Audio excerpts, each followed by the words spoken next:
The FAA website shows that the agency's guidance on diversity hiring were last updated on March 23rd of 22. They wanted to make it even more so. And then I came in, and I assume maybe this is the reason. The FAA, which is overseen by Secretary Pete Buttigieg, the Department of Transportation, his government agency charged with regulating civil aviation. Well, he runs it, 45,000 people, and he's run it right into the ground with his diversity. President Trump blaming DEI policies for the deadly midair collision Wednesday night over the Potomac. The president is also just one of many officials, including Secretary of Defense Pete Hegseth and Secretary of Transportation Sean Duffy, that are calling the crash between the American Airlines jet and a Black Hawk helicopter preventable. Meantime, the search continues for bodies of the remaining victims. Weather conditions have made progress slow, but divers have been able to recover more than 40 bodies and both black boxes. Newsnation's Alex Capriello has the latest from Reagan National Airport.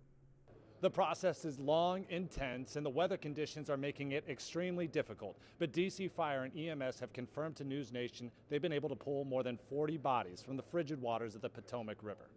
On Friday, divers went into the water to try to salvage the aircraft and reposition it to recover the remaining 24 victims that are still submerged. The NTSB is leading the investigation and is vowing their efforts will be thorough and they will get to the bottom of how this happened for the families. They're just asking for patience during this delicate process. The NTSB is now in possession of 2 black boxes from inside the American Airlines commercial jet. The first records the voices of the pilot and the co-pilot in the moments before the collision. The second tracks key data like speed, altitude, and pitch. Both will be crucial to determine what went wrong. And one major move on Friday morning from the FAA, indefinite restrictions for helicopters in the airspace directly east of the Reagan National Airport. The only choppers allowed in this area for now will be police and medical. The shutdown is on the route, the exact path the Black Hawk was taking at the time of the incident. Authorities have set up a location in Maryland for victims' families where they can get answers to their most pressing questions as well as resources to help them process this tragedy. For Newsnation, I'm Alex Capriello. Thank you, Alex Capriello. The deadly crash has now turned into a political blame game. President Trump is criticizing former Presidents Obama and Biden, former Transportation Secretary Pete Buttigieg, and diversity, equity, and inclusion programs for the disaster. House Minority Leader Hakeem Jeffries responding during a press conference today. Take a listen. And we don't need misdirection and we don't need misinformation coming from the highest office in the land. We need integrity, we need decency, we need leadership.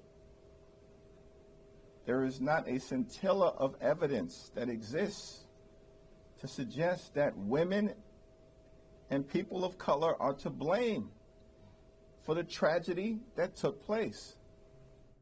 Joining us to discuss this and more, Mychael Schnell, Congressional reporter here at The Hill. Mychael, it's interesting.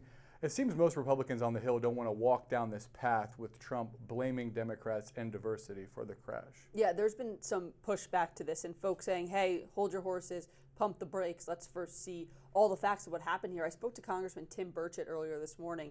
He's a Republican from Tennessee, and he told me, and he had iterated this in a video posted on X last night, saying we don't yet know all the details here. The NTSB is still investigating. Lives were lost. Bodies are still being pulled out of the water. Let's take a step back and wait to see, what the facts are here and what the investigation shows. And that's, I think, what we're seeing from a lot of lawmakers on Capitol Hill right now. Because, again, this is a sensitive matter. This is a matter that involved death. This is a matter that's going to involve a lot of investigation to figure out what went wrong. This is just day 2 of discussing this plane crash. It's going to be going on for months and years to come. Pumping the brakes, not usually something that Trump's known for, but do you think, is there any political risk jumping to conclusions and making this political so quickly? I mean, if his conclusion that he jumps to ends up being the incorrect conclusion based on the NTSB investigation, based on what congressional investigators find up on Capitol Hill, they're expected to begin probing this at some point.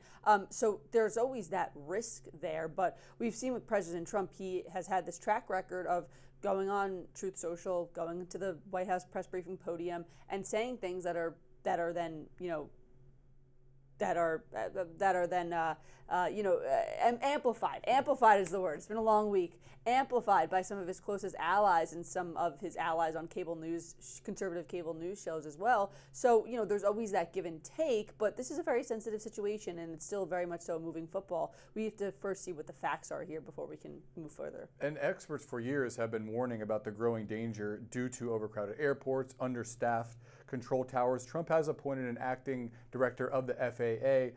What other steps might we see from the White House to impact this investigation and aviation security more broadly? Well, it seems like right now we're first waiting to see what the NTSB says. You mentioned that the black boxes were recovered. That could help shed light on some key details about what happened in those final seconds before that midair collision. I'm working on a story right now about what Congress's role is going to be in the aftermath of this crash. I just heard from Troy Nels. He is the chairman of the Aviation Subcommittee of the Transportation and Infrastructure Committee. He says that there's an area here for congressional oversight, and they are going to move further into this. So again, this is just day 2 of talking about this plane crash. There's going to be several more days, weeks, months, and potentially years to come. So I expect that we'll see more input from the White House, from Capitol Hill as well, but it seems like all folks are focused on the NTSB right now to see their preliminary report. On Saturday, 25% tariffs are set to go into effect on Canada and Mexico, imposed by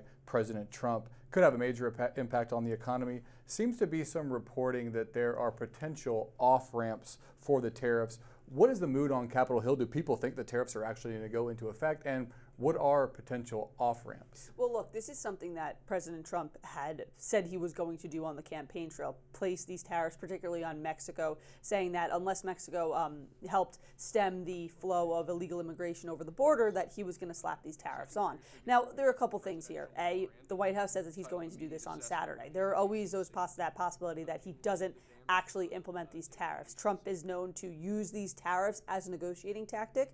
We saw it as recently as with the Colombian president, when the Colombian president was not accepting those planes of migrants. Trump said he was going to slap tariffs on the country. Lo and behold, the country then ended up accepting the planes, and Trump backed down on his tariff vow. So we've seen him do this in the past, so I think it still remains to be seen what will happen in those final hours before he decides to slap those tariffs on or potentially back off. But this has real significant implications for not just in the U.S., but the global economic landscape. Tariffs tend to increase prices in the U.S., so that is one thing that the consumer can take on more of the burden because of this. And then other countries overseas are going to have a burden this as well. And then a trade war around the globe is just, it's never a great situation to be in. So this is Trump fulfilling one of his campaign promises, but what the implications of that will be, and as you mentioned, will there be an off-ramp? Those are still some of those key questions as we get closer. John Thune, the top Republican in the Senate, is in an interesting position here. He's an ally of President Trump, but also surely hearing from big business about the potential impacts on the economy these tariffs could have. His home state, South Dakota, could be greatly impacted. What do you make of the position of Thune and other top Republicans in Congress?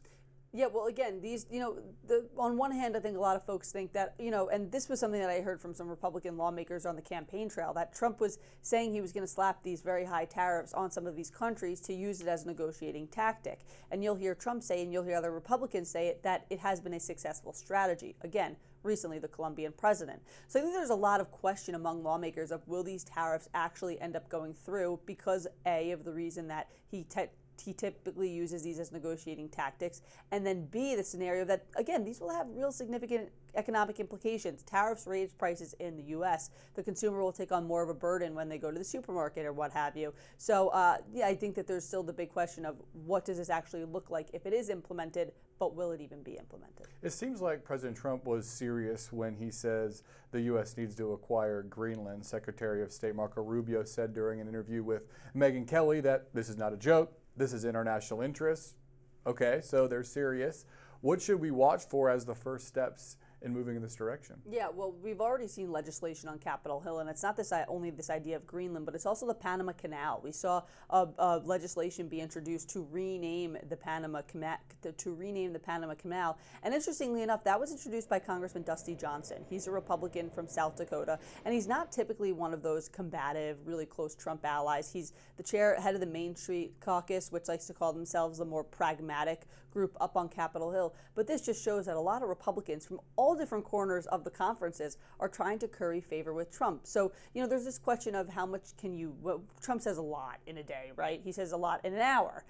So there's a question of how much do you take seriously? How much do you chase of that information? Well, a lot of the time it translates onto legislation on Capitol Hill very quickly. We've seen that with Greenland. We've seen that with the Panama Canal. So that could be a potential move. We saw the Secretary of State go there, which was significant. I think that this is a bit of an unclear territory because it's not such a conventional thing that we typically talk about. But I suspect that there'll be more conversation up on Capitol Hill. Marco Rubio in Panama right now. Interesting because the Panamanian president says it's a non-starter. He's not going to negotiate it. So it'll be interesting to continue following that. The DNC is set to elect a new chair this weekend as the party meets moving forward from its election losses in November. Frontrunners are two state party chairs, Ken Martin of Minnesota, Ben Wickler of Wisconsin.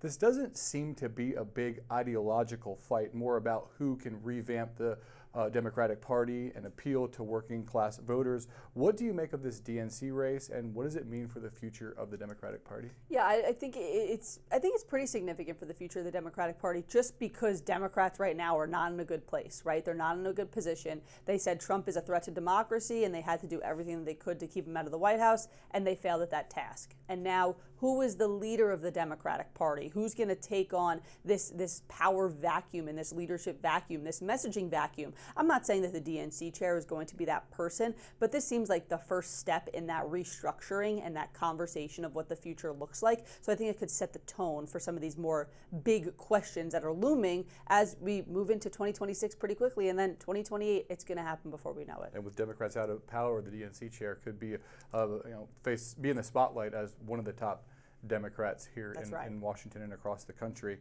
All right, that's all I got for you. Mychael Schnell, thanks so much for coming on. Thanks, Drew. As the Trump administration's national crackdown on immigration expands to Guantanamo Bay, more details are unfolding. In today's Political Minute, Newsnation's Connell McShane takes us through the President Trump's plans to detain migrants at the military base in Cuba. President Trump plans to send migrants to Guantanamo Bay. I'm Connell McShane with NewsNation. President ordered officials to be ready to house 30,000 criminal migrants at the naval base in Cuba. Now, since he took office, around 40,000 undocumented immigrants have been detained across the country. And now the government's capacity to hold these people will be expanding.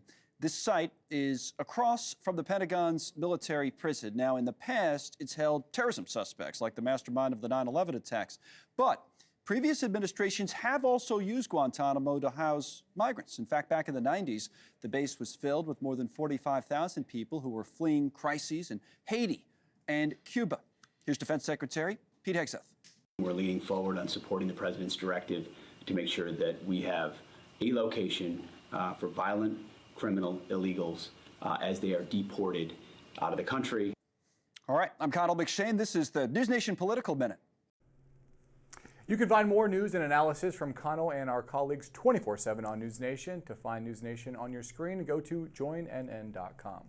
That's today's Daily Debrief. I'm Drew Petrimoulx. Be sure to like, share, and subscribe to the Hill's YouTube channel. And come back here soon for the intersection between politics and policy.